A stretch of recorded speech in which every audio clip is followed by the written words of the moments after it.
Hey everybody, welcome back to Warpaint Off-Road. In a past video, you heard me talk all about the awesome Chevy 350 that I got when I bought the Project CJ. Well, that Chevy 350 was an absolute disaster. So this video is gonna be all about Plan B, me getting that engine, or the new engine, back in the CJ5 frame so I can take some measurements for clearances, things like that, and start getting a new frame put together. So stick around, make sure you check it out.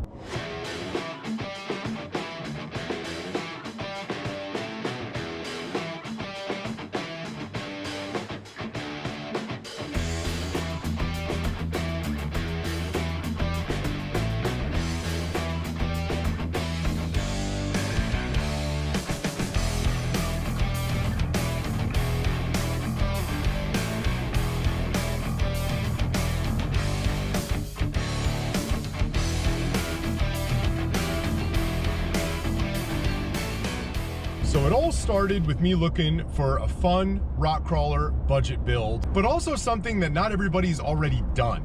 There's a million JKs, there's a million TJs, there's a million YJs. Not everybody builds a CJ, so that's kind of the way I wanted to go. But out of the CJs, well, there's a lot of people that have built CJs, but they've usually been CJ7s.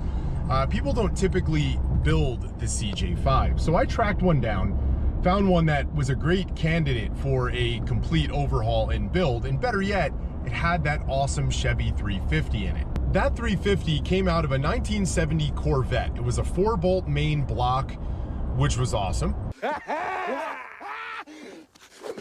It had 487X heads. Now 487 heads are pretty common, but 487X heads are the heads that like all the circle track race car guys try to find when they need to use a factory head. So that's a pretty good head for a factory head. But that motor was an absolute disaster. We're talking a cracked block, cracked heads. The 350 block actually had a 305 crankshaft in it. Somebody decided to do that at some point. You can bullshit everybody else, but he ain't fooling me. So that motor was just totally not usable.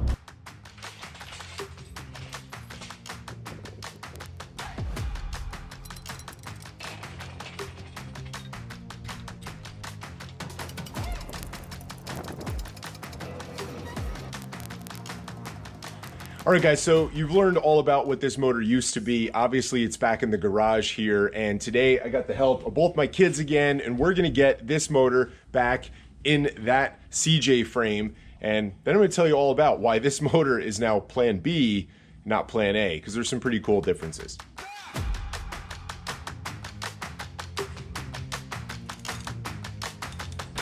So yeah, just tighten that one up in there. The kids are helping me put the motor mounts back on the side of this block. These are the original motor mounts that came on it. We're not gonna use these in the final build, but it's gonna be fine to just put this back in the frame and start taking measurements for clearances and things like that for us to start building a new frame.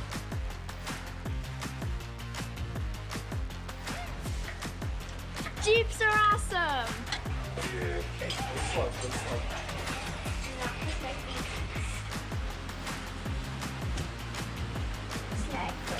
Mount, try to guide it a little bit.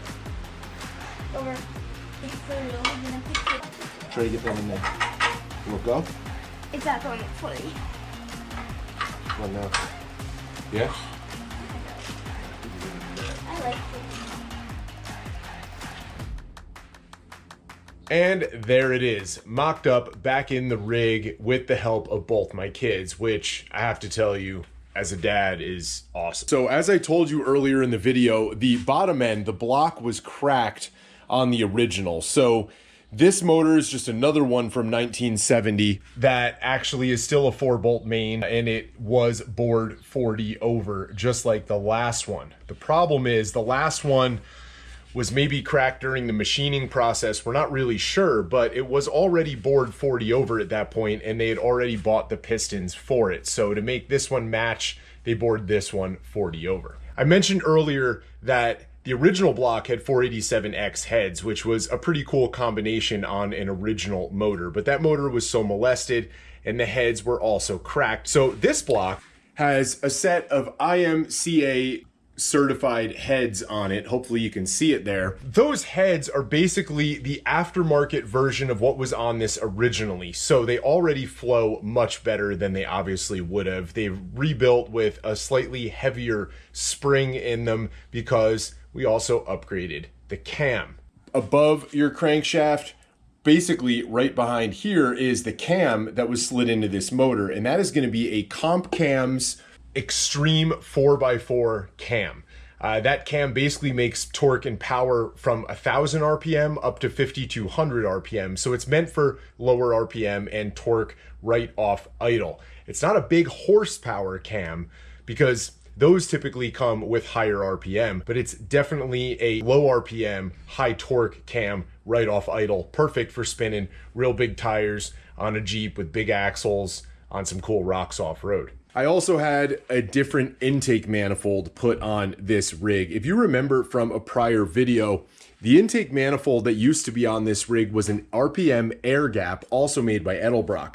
That air gap basically meant that it was a high-rise manifold with space under here. I mean, you could stick your hand in there, and there were some mice or rats that actually made a nest in there when this thing was sitting where I bought it. But at this point, that lower intake manifold is going to be better again for more torque off idle. That other one, the RPM air gap, was exactly that, made for RPM. The higher RPM you went, the better that one performed. So while it looked cool, it wasn't really the best performance option for what I'm trying to get out of this Jeep. Next on the list with this is to get in here and basically take measurements, right? So I can notice how far back everything is, how far off the frame things are, so that I can get in there and basically make a new frame. Now, all the suspension brackets and things like that, they're all gonna go because it's not gonna be leaf sprung, and that allows me to have the ability to make it customized, add cross members, improve the strength on this factory frame with better material as well, and really make it into something that's gonna hold up with that horsepower, 1-ton axles and big tires when we take it off-road. Originally, factory CJs were never meant for that. You might have caught a glimpse of that box in the background. I'm gonna talk about that in a future video. But guys, the whole bottom line of this is this rig so far has been completely budget. I had to spend a little bit more money on that motor because the original was in such bad shape, but it's gonna work really well and it's gonna be the perfect engine for this vehicle. In future videos, obviously you're gonna see me redo the frame, rebuild that turbo 350 automatic transmission down there, re-gear axles, right? I got a 14 bolt down here. You're gonna see a whole bunch of stuff. You're even gonna see me do some custom stuff to the body because I plan on dovetailing the back of it and all other sorts of things like that. Hopefully this video will inspire you to get out there and build something, because paying a shop to do this kind of stuff is extremely expensive. It's really not that hard if you follow along and you learn some stuff from some of the amazing YouTube channels that are out there. So make sure you subscribe, and guys, get out there and build something.